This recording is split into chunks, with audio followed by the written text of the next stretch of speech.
flag is back out, and with a push from Cole Custer, Chastain will hold on to the lead. Ross has been an outside restarter most of the night. This time he'll pit the low line. Looks like it was a good choice. He'll bullet to the top spot.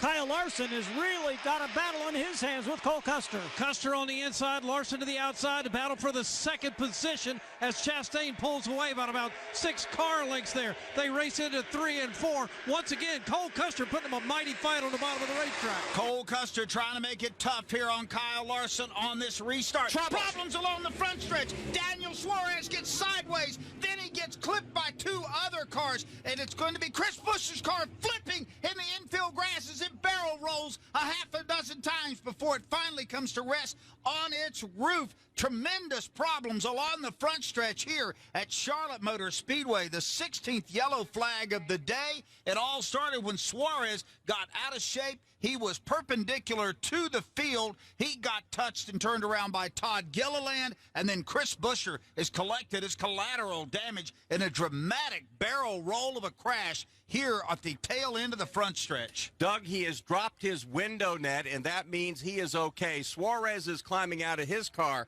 Busch's car is upside down, so the AMR safety crew is going to have to work at it just a bit to get that car either righted to get Chris Buescher out. But again, the window net was dropped. That's the signal from the drivers. He may be upside down, but he's trying to signal that he was okay. I will not be shocked if NASCAR red flags this event here because they do not want cars at any speed going by this situation down here, and it is right at the end of what they commonly call the ball field at Charlotte Motor Speedway, or it would be at where the entrance is to the Roval when they run the road course here at Charlotte. So that's where there is a myriad of safety vehicles, and that's where the car of Chris Buescher has come to rest after flipping at least 5 times here. But Mark, as you said about the window net coming down, the one thing about those crashes, they look dramatic, but they're dispelling energy as they take place. They absolutely do, and again, almost immediately that net came down. And it'll be very interesting to see the replay. Because of the turf here, Doug, you don't get cars launching off the grass like you do at maybe some other racetracks when they get turned sideways at this point, better than 170, 180 miles per hour.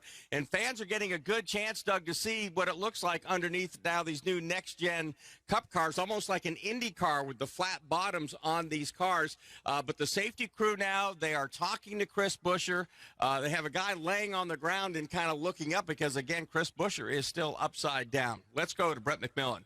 Hey, guys, I was watching what happened as you guys talked about when Suarez got sideways, and I looked up and I saw Buescher, and it looked to me what launched him upside down was it looked like his car caught the edge of where the turf meets the quarter-mile track that's on the front stretch. Because you guys talked about we don't see cars dig into the turf like they have in the past because it's it's artificial turf. But I think where the artificial turf meets the edge of that quarter-mile track, that is where it appeared to me that's where the car caught, and that's what flipped Buescher over.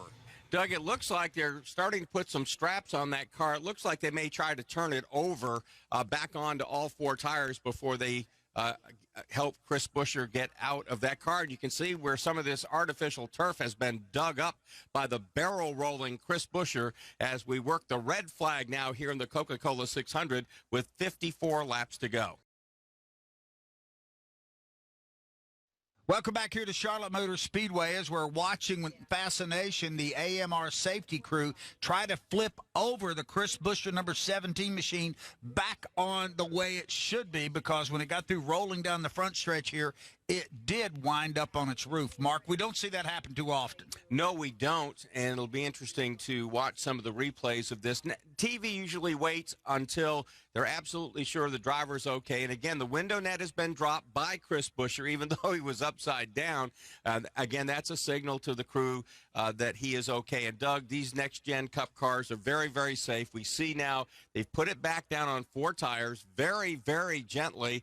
And now you see Chris Buescher moving around inside that car, getting unstrapped, getting his Hans device and different things like that free, his radio unhooked, and then he'll be able to climb out of that car. And there he is, Chris Buescher, walking under his own power. The crowd here at Charlotte, the sellout crowd, gives him a standing ovation. He's pulling his helmet off and getting ready to get in the ambulance to get checked at the care center. I think that every fan here is breathing a little bit easier now to see Chris Buescher come out of that car and take off his helmet, and now we're going to get the benefit of replay to see what actually triggered this. I know the trigger car was the Daniel Suarez 99 machine. Suarez moved up the racetrack. He was touched by Chase Briscoe. Just past the start-finish line, he got sideways, and then trying to miss him, Chris Buescher ran into him. He slid through and caught something on the turf. I'm not sure if it was a drain or not, and then the barrel roll begins for Chris Buescher. So a very fast car,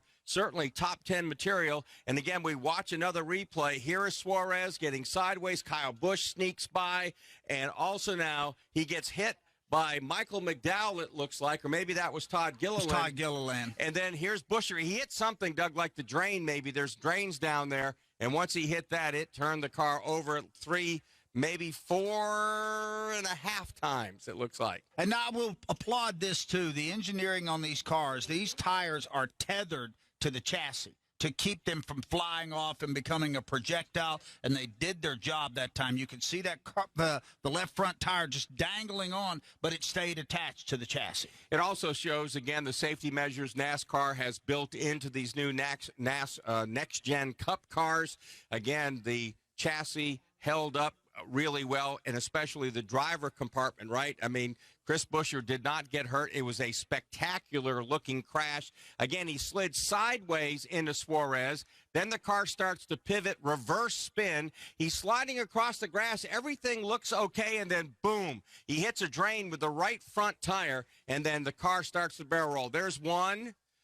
There is 2, 3 and a half. So, nope, that's 4.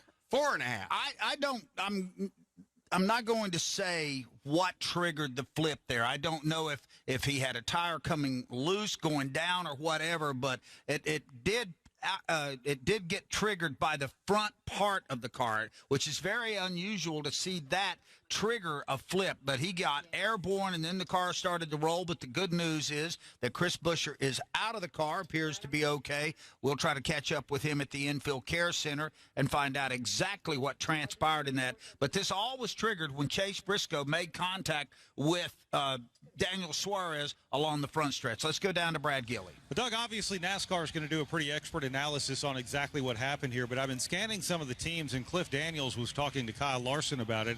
And as you guys could see where the front end launched, Cliff Daniels said it looked like both upper control arms on the left side of that car just broke, and when it did, that's what dug in. With this new turf here, they don't have drains per se like what you would see in a grassy ball field on a racetrack, because they built the drainage underneath the turf. But once that front suspension broke, that's what actually launched the front end of the race car when it dug in.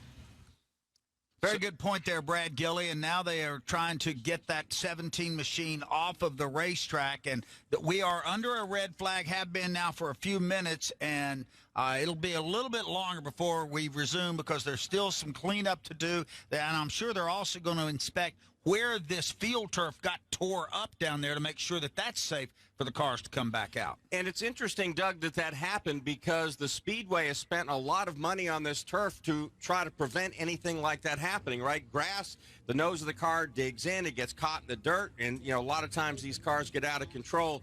And so a lot of money was spent, and it truly is like 1,000% safer with turf out here instead of regular grass. And it looks like Buescher was just kind of spinning, and there it was. Let's go to Alan Cavana. And I'm with Daniel Suarez outside the care center. We just watched his in-car camera. It looked like a rough, bumpy, scary ride. What triggered it? I mean, it was just a mistake. I got in the middle of the wake of side-by-side in front of me. I got extremely tight, and I just couldn't handle it. You know, the 14 was out there, and I just put myself in a bad situation. The 14 probably could have avoided, but he didn't have to avoid it. But it's just part of it. We have to learn, come back stronger. We have the fastest car out there, and you know, something to be proud of. We just have to, you know, do a few things better on pit road.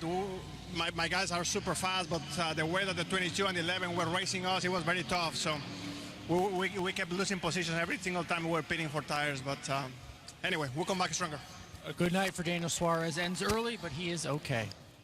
Man, he has been fast all season long and doesn't have a lot to show for it. That Care Center report brought to you by Blue Emu, Maximum Pain Relief, official pain relief cream of NASCAR. And we've had a lot of reports from the Care Center tonight. Thankfully, all of the drivers who have visited the Care Center have walked out under their own power, and that looks like that'll be the case with Chris Buescher, who's got a heck of a story to tell after this Coca-Cola 600. I wonder how that one felt. I think there's a lot of people out there that are wanting to know just what was that like, barrel rolling down the front stretch at Charlotte. Again, it was when Suarez got hit by that car flying by, and again, I think it was the Todd Gilliland machine, and again, his teammate Michael McDowell. They both have black cars, and that spun Suarez back into Buescher. And there's, again, looking at the replays, boy, it was so good to see Chris Buescher climb out of that car.